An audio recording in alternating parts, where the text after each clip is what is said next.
Have you ever tried eliminating all the carbohydrates and all the sugars in your diet? If you haven't done that, I have.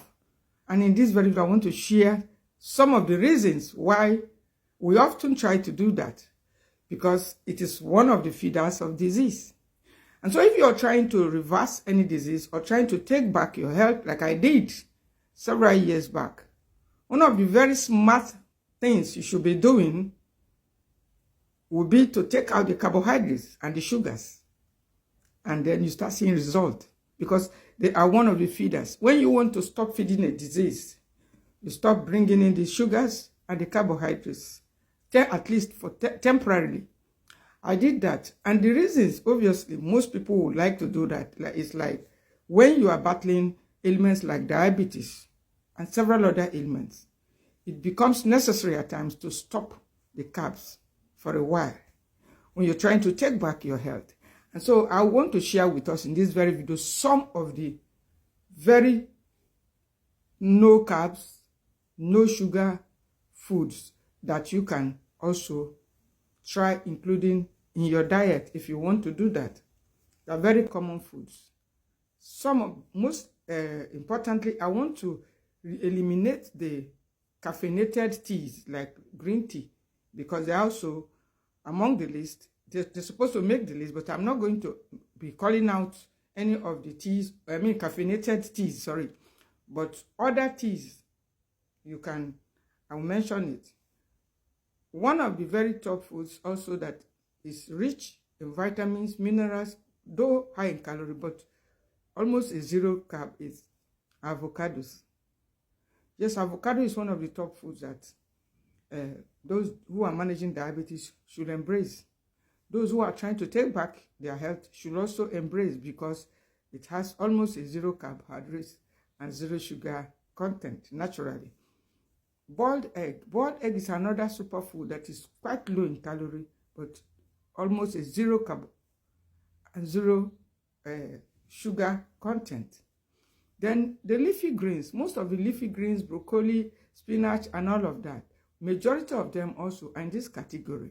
And so whichever one is within your reach or available to you, you can also start including it in moderation, because the majority of them are also in the category of no carbohydrates and no sugars. Then what about almonds? Almond is another very superfood that is nutrient dense that you can also start including, soaking it and taking it raw as often did. And one of the very important thing about this zero carb and zero sugar food is that they do not spike your sugar if you are a pre-diabetic or you are diabetic. And then there are some odd hours of the night when you need to take something. You should consider looking at those foods. And most of the oils are in this category, like cold-pressed coconut oil. It's also a zero carb and zero sugar.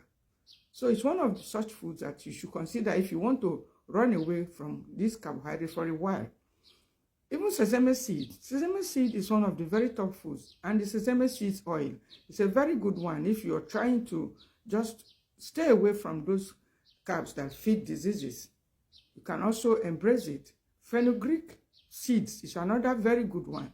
You can also embrace it. Fenugreek seed, fenugreek oil. Then mustard seed is another good one. You need to start including it if you want to reverse that disease, if you want to take back your health. Several other foods, the lemongrass tea, they're among the non-caffeinated teas. The zobo, that's hibiscus flower tea. You can start, these are anti-inflammatory food teas that you can naturally include in your diet. And the beautiful thing about this zero carb and zero sugar group of foods is that you can take them even at odd hours. Yes, without spiking your sugar. That is the issue. Without having any influence to cause your sugar to rise. And so you can begin to also include them. There are several other foods. Majority, in case you are even in doubt, most oils are in this category. Healthy oils, they are in this category. A good number of the nuts are in this category also. Leafy greens, majority of them are also in this category. Then most of the foods are quite high in sugar, so you don't have to be talking, but there are a handful of them that you can also take moderately, like the cucumbers. It's a good one. You can also, it has no carb, no sugar. And then the egg, we call it. Yes, that is the eggplant, as some people put it. It's also almost a zero carb and zero sugar food, but though it's a seasonal food, but it's also it's in the list. So most of the seeds are in this category if you are in doubt of which no carb food you should be eating. So if you like this message, click the follow button for more.